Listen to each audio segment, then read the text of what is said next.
Hello to everyone. This is Adversity, aka Misunderstood, spelled with fives instead of S's. How's everyone? Good. That's what's up. This tutorial today is a GIMP tutorial on how to produce or how to develop homemade wrinkles using GIMP for a texture on whatever Second Life, IMVU, or whatever. And basically it's different ways, but I'm going to show you another way. I showed you how to add like the basic, but I'm going to show you another way using warp. And I'm going to be using Sanjack, that's Sanejack, and I think that's it. I'm going to be using his template. I didn't feel like fetching the link. A guy gave me the link earlier, but yeah, Sanjack, you can use it on anything. Like, you know what I mean. You can put a wrinkle to any type of clothing that you desire. But let's get started. I'm going to be using his V-neck. His V-neck, and basically I'm not going to get all detailed with it because, like I say in every video, I'm just trying to consume time. But my videos be well over 10 minutes all the time, every time, like every time. Let's see if we can go under 10 minutes this video. So there we go. V-neck tees, and let's see, there's one right there. Let's just get the template, and there's the template right there. Basically, you can find out your own trimming, you know. Let me see if I can zoom in. You can basically find out your own trimming, like this right here. These are the sleeves, you know. These right here are the sleeves. Find out your trimming on that. And it's a little tricky when it comes to the collar part. Like if you want to really make a realistic tee, you know what I mean. If you check out mine in my shop, you know what I mean. I'm getting there, you know what I mean. Make a little collar in the back, you know what I mean. Make it seem like a realistic collar or whatever. But nonetheless, let's pick a color. Let's say we want to make orange t-shirts. Orange is so. And let's make an orange t-shirt, and we always start with a new layer. And that layer, we're gonna name that layer color, you know, just for the time being. Go ahead and fill that with edits. I'm not sure if y'all can see my y'all should be able to see all my tools up here. Like I've done some adjustments to my screen capturing software, so yeah. But nonetheless, we're going to use this. We're going to have an orange V-neck, you know. Turn the opacity down, or you can simply go to screen in the modes layer. You can go to screen and work like that. And next, we're going to create another layer, of course. And this layer is going to be our wrinkles. Now, usually what I do, I'm gonna tell you in advance. Usually what I do, I would do like the front, like this right here is the front.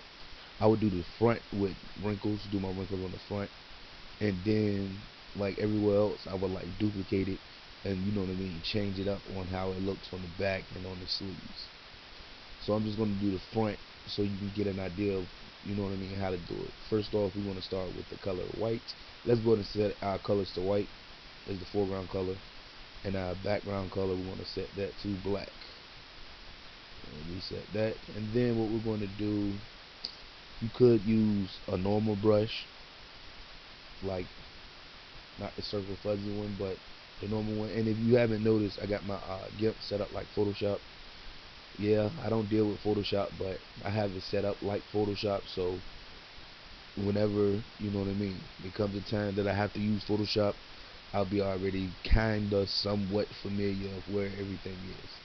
And I got this off of YouTube too. So if you're interested in setting up your GIMP to look like that, just check out the video on YouTube. You know what I mean? Is a lady. I think she's English. She's something. She's some nationality. Excuse me. But yeah, it was pretty decent. It was a 2 video skit. So okay, back on topic. Wrinkles. We're gonna have white selected, and you can use a regular brush, but I'm going to use a circle fuzzy brush. And the guy that wanted me to do, like, he didn't want me to do a tutorial, but I'm pretty bored, and I don't really feel like making it. I'm going to zoom in, but he was using the same V-neck, and he was doing it, but they were huge. You know what I mean? You want to use the paintbrush. You don't have to use the paintbrush if you don't want to. You can use the pencil. You know what I mean? But I wish to use the paintbrush, so we're going to use the paintbrush. And as you can see, I'm just going to mark. That's fairly big to me, because if you want to see what we want to do, and what I'm going to do, I'm using fuzzy 19. I'm going to go down like 2, and I'm going to use circle. No, I'm not going to use circle 15. I'm going to use circle fuzzy brush 11. That's what I'm going to use. And basically what I'm going to do, circle fuzzy brush 11. I repeat. Basically what we're going to do, wherever we want wrinkles, that's what we're going to draw our lines. Like draw, you know what I mean? Multiple lines, however you want the wrinkles, you know. Some may like them down. Okay, I'm not going to do that, because if I do that, it's not going to benefit anything, right? Because the way I'm about to do it. But, you know, basically put your lines where you want your wrinkles to be. You know what I mean? So then basically you duplicate that layer, right? Then that duplicated layer, you're going to go to layer, transparency, alpha to selection. Then you're going to fill that with black, like so. I knew it wasn't going to let me do it. Every time I want to record, it never lets me fill by clicking and place it into the selection. Nonetheless, we're going to select none after you fill that duplicated layer with black. We're going to select none. Then we're going to take that layer that we duplicated and place it below the original wrinkle layer. Now what we're going to do, we're going to use our move tool. Make sure you have move the active layer active. Make sure you have that selected, and you simply click on the layer, well, the duplicated layer, which is the black one, and you click on it, and then you simply press your down key until you get my fault, because basically I had the wrinkles, I had the white one selected, but you want to have the black layer selected, which is this, the wrinkles copy. That's what it should say if you followed along with me. Excuse me, my speaking is you know, is I'm ready to hit this sack, you know. Okay, wrinkles copy, that's the black layer. We're gonna basically click on it with the move tool, and we're gonna go down until you basically see like that shadow effect, like so. That's pretty decent. And what I'm going to do, I'm going to go to wrinkles, and I'm going to merge that layer down. Layer, merge down like so. Now here's the part in which will make your life better.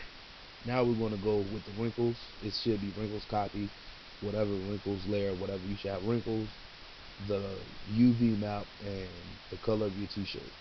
Now we're going to keep the wrinkles selected, the layer selected, and we're going to go to filters. We're going to go to distorts. Then we're going to go to eye warp. Then we're simply just going to take, as you can see, you only see that layer, but we're going to use the move tool, and we're going to, you know, just scratch them out a little bit. Stretch them out. You have to really be doing it to really see the effect. And I haven't really got the hang of this screen capturing software, like where that I can zoom in while I'm doing it. But you know, basically you stretch it out, and then if you want your wrinkles to dent in like that, you can bring them down like that, like such, like that there. Make them somewhat even. Don't make them like hideous, you know. Bring them down like that. And once you get them in a desired way, you simply, let's turn this up like this. You basically select OK, and you can also grow it. You can make them bigger, you know. You can make them bigger like that. I'm just doing that for now, but you can play around with it. Make them bigger. You can make them smaller with shrink. Basically, whatever's on this side, the opposite is on this side. Excuse me. Okay, and I'm going to go ahead and select OK. And as you can see, it changed drastically. I wouldn't want my wrinkles to be this huge. I mean, this long, not huge, but long, because I would probably want many more. But basically, you know what I mean, all in one. What we're going to do now, what I normally do, I bring this color mode back to normal, and therefore I can see how it looks. Now I'm going to change my wrinkles layer to overlay, overlay, and there we go. Now what I'm going to do, I'm going to use my smudge tool, and you can use the same circle fuzzy brush if you want. I would probably recommend changing the size to maybe up to like 15, and I would change the rate of the smudge to about 20, to about 20, and I would, smudge the wrinkle. And to bring out more time, I'm going to